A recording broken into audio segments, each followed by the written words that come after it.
collection contains gifts that remind him of the friendships he has developed over decades of connecting Indigenous communities, mining companies, and governments. I think that what Jerry has done for the industry and for Indigenous people is he led by example. He was a real trailblazer. He showed that they and us, we can actually work in this industry in a meaningful way, contribute in a meaningful way, and build those bridges between the two different cultures. Jerry is a very rare kind of leader. He is a leader that gives everything he has for the well-being of people. His mission in life is to help and to serve and to bring well-being to his nation and to all Indigenous people. Jerry's inherent talents as a leader, educator, and entrepreneur come from his deep family roots. My grandfather, George Adzursa, was the last true hereditary chief of the Tahltan people. Family was important, hard work was important, and education was important. My grandfather Asp was also from Sweden. He jumped ship in Baton Rouge, Louisiana, worked his way up through the logging camps in Wisconsin, learned to speak English, and then came west looking for gold up in the Stikine. Met my grandmother in 1919. They were married in 1920. In 1921, they moved to Portage Landing. In 1947, when the town went up for sale, he bought the whole town. So we own the town of Portage Landing. So that's the kind of background I came from. Born in 1948, Jerry grew up in the north, a member of the Tahltan Nation, and would go on to become chief of the Tahltan Band. But his career started in mining. Well, I chose mining because it was the bush life. I liked to be out in the bush, and I was big and strong, and that's what they wanted. They wanted big, strong guys. They could work and teach them how to do things in mining underground as well as on surface, the diamond drills. Jerry went from dishwasher in the kitchen to working on diamond drills and underground. After 7 years with the Tantalus Butte coal mine, Jerry changed directions, going back to school to study contracting and project management. In 1985, Jerry suggested the community take on building their own houses at Telegraph Creek. As a result, the Tahltan Nation Development Corporation was born. By 1988, they started their first project for the mining industry at the Golden Bear Mine. So we negotiated an agreement. We did a joint venture with Arctic Construction to do the 160-kilometer road. And within 3 weeks, I bought $3 million worth of equipment, and heavy equipment operation was underway. The Tahltan Nation Development Corporation is still going strong and has expanded, supporting many areas of mine operations, from camp catering to IT services. Jerry is dedicated to his community and is credited with leading his nation out of poverty to full employment. When we started the Tahltan Nation Development Corporation, we had 98% unemployment in the winter and 65% in the summer. And in 2006, we had 0 unemployment in the summer and 5% in the winter. And even today, we have no unemployment in our nation. Jerry also wants the young people of the Tahltan Nation exposed to all possible educational opportunities. They have embraced that challenge. Last year, in fact, we graduated 48 people from accredited schools, either grade 12 universities or accredited training programs. So we're probably among the national average now for grade 12 graduates. When we started, we were lucky to have 1 or 2 in the whole nation. He is now happy to pass the torch. He let go of his power in order to allow the next generation to be able to learn and to grow and to thrive from those successes and to make their own successes. Jerry also helped create the award-winning Aboriginal Toolkit, which helps Indigenous communities understand the mining industry. He's introduced mining in a way that provides real information to the First Nation communities and the Indigenous communities across the country of what mining means and how they can become part of projects and what they ask for when industry is in their territory. Jerry was key in negotiating the first impact benefit agreement in British Columbia and established a number of organizations to help educate and connect people. Based in Whitehorse and now in his 70s, Jerry is still traveling the world with his latest venture, the Global Indigenous Development Trust. We go down to places like Peru, Belize, Colombia, We'll be down in Ecuador, then we're working in Canada on some of the places, helping to get the local indigenous populations to understand mining. He's an incredible visionary. He can see and hold a vision for who we are and where we need to go. He understands how to bring people together in a way that I haven't seen anyone else be able to do before. Just the most decent person you'll ever meet.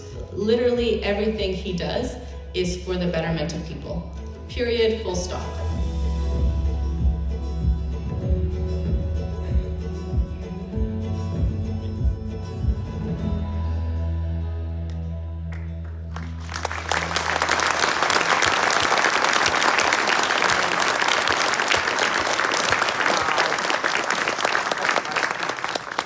Here to present the award to Jerry Yasp is Glenn Nolan, Vice President of Government Affairs for Noron Resources and Hall of Fame Director. Glenn.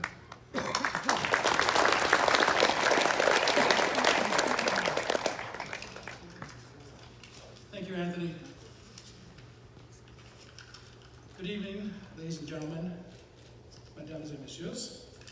It is an absolute honor to present this award to one of Canada's most prominent Indigenous leaders and a true friend of mine.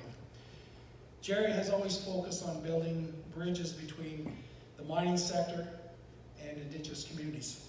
It's a goal that both of us share. And I am pleased to present this award to Chief Jerry Asp. Please join us in prayer.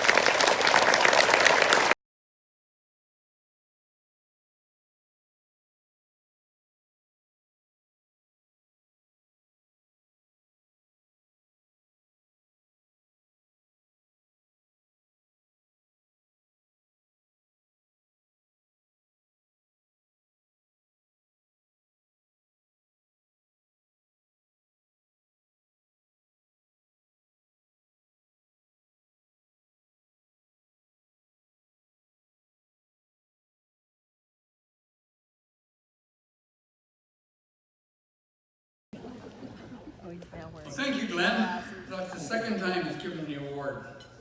And really, I can't wait to see what the next one you'll give me. I'd like to start by saying that I'm very humbled and deeply honored to be inducted into the Canadian Mining Hall of Fame. Believe you me, this is an honor that I don't take lightly. There's no saying that goes like this: if you see a turtle on top of a fence post, you can be sure that he'd help getting up there.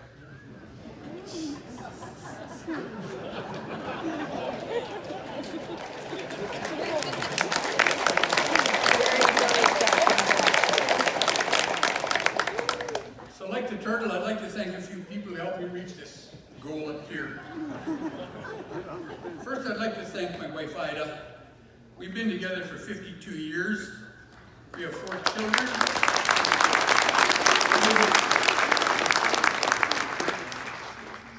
Thelma, Geraldine, Cynthia, and Arthur, they're all here tonight. We have 8 grandchildren, 2 of them are here tonight, and we have 6 great-grandchildren. I'd like to thank them because they made me realize that a man with a wife and children had responsibilities. Back in the day, I used to drink a bottle of scotch a day and I'd smoke 2 packs of cigarettes a day. I haven't had a cigarette in 42 years, and I haven't had a drink in over 40 years, and I don't miss either one of them.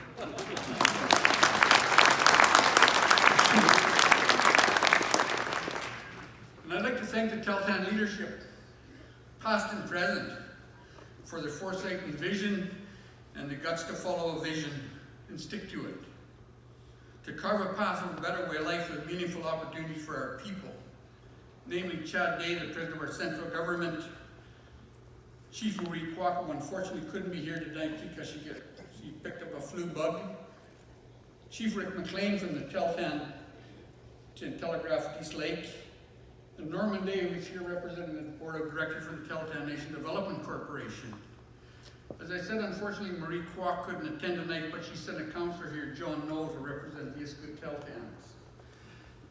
But I'd further like to say thank you to the Teltan Central Government, the Iskut First Nation, the Teltan First Nation, and the Board of Directors for TNDC for the generously supplied the funds for me and my wife, our 4 children, a son-in-law, 2 granddaughters and a couple of cousins who attended this event tonight. And I sincerely thank them for that.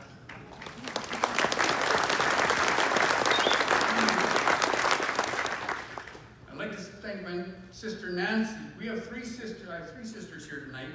But Nancy raised funds and she brought 4 young people here tonight to this event from Telegraph Creek.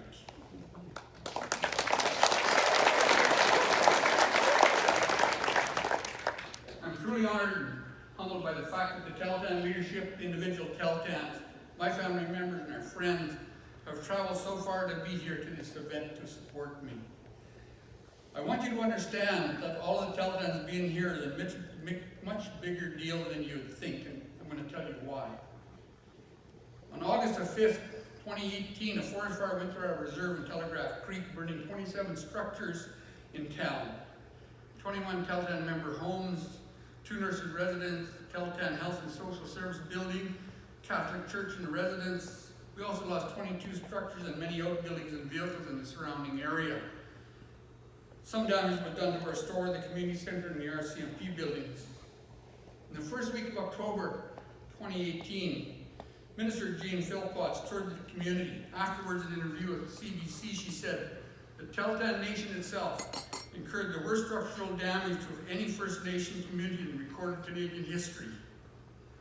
When the town was evacuated, Health Canada said that the residents, especially the children, couldn't move back into town until all debris from the fire was cleaned up, as opposed to health and safety risk.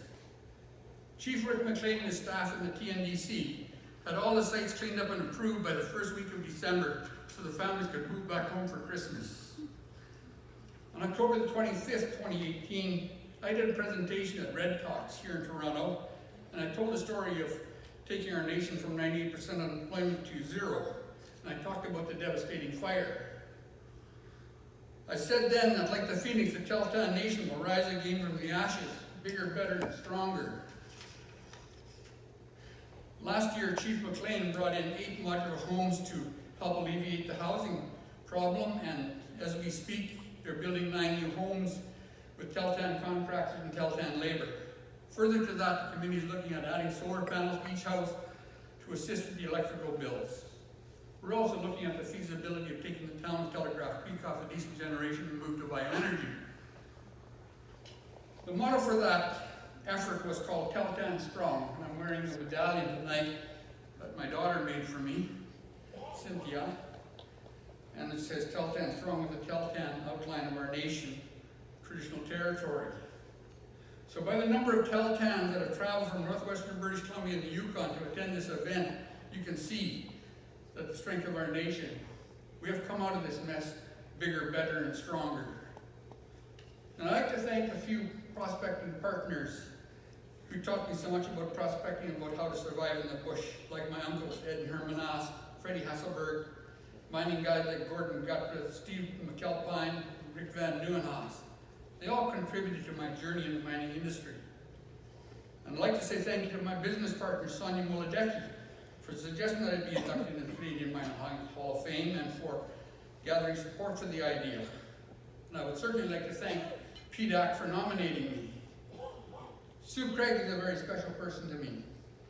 And I can't thank her enough for the tireless effort collecting support letters for my nomination, for getting the Lower Creek Mining Corporation to sponsor a table for some of my family and friends here tonight. And last but not least, I'd like to thank the Canadian Mining Hall of Fame, the Board of Directors and their Chair, John Baird, for selecting me to be inducted in the Canadian Mining Hall of Fame. Many times people have said to me, you won many awards, had a distinguished career, traveled the world, worked on many different projects. What accomplishments are you the most proud of? Well, other than my family, which includes my brothers and sisters, and like I said, I have 3 sisters here tonight, I'm most proud of the fact that I helped take our nation, the Teltan, from abject poverty to affluence, and to help break the cycle of welfare culture in the Teltan Nation forever. When I started at TNDC in 1985, we had 98% unemployment in the winter and 65% unemployment in the summer on our reserves. 80% of our members were on welfare. We had a serious alcohol and drug problem, a high suicide rate, and very low education standards. By 2006, we had 0 unemployment in the summer and 5% in the winter, and our suicide rate dropped to 0. and we had very few people on welfare.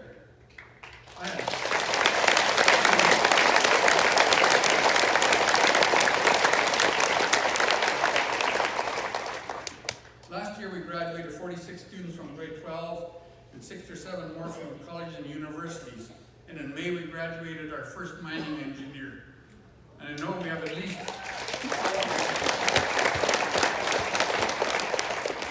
12 to 15 people enrolled right now in accredited apprentice programs. When we first started negotiating with the mining companies, we already had the Teltan resource development policy in place. But as significant as that policy was, it was the fact that we wanted our people developed along with our resources that made all the difference to our nation's success. When we were negotiating our first Teltan participation agreement with the owners of the Golden Bear mine, one of the reps said, "We think that you Teltans are being unreasonable." Pat Zertzer was then band manager for the Iska Teltans, and he said, "You, the resource developers, are taking away our way of life. We only ask that you replace it with something equitable. I don't think that's being unreasonable." At our annual assembly last July, a member said, "I'm not happy with the mining agreement that we have, since all we get is a few jobs." So I looked into that fact. In Red Chris Mine alone at the time, we have 156 employed workers, and that doesn't include the people who work for the Teltan Nation Development Corporation or other contractors for the Teltans. Those workers make an average of $80,000 to $120,000 a year.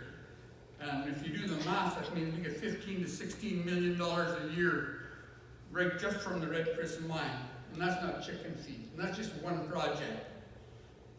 We figured it out now that today, all the mining and exploration projects in our territory together are contributing about $30 million in wages and contracts annually to Teltan members.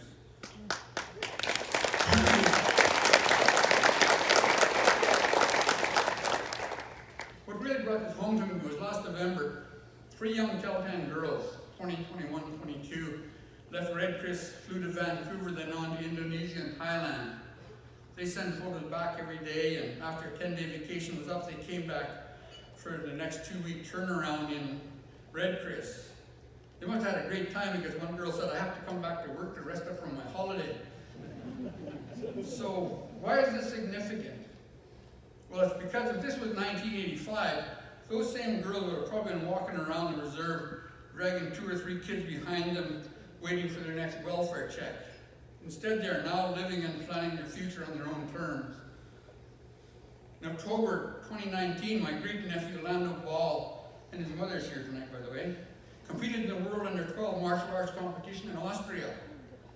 He took the bronze medal. The U.S. competitor defeated him by 1 point, and he then was in turn beaten by the Russian by 1 point.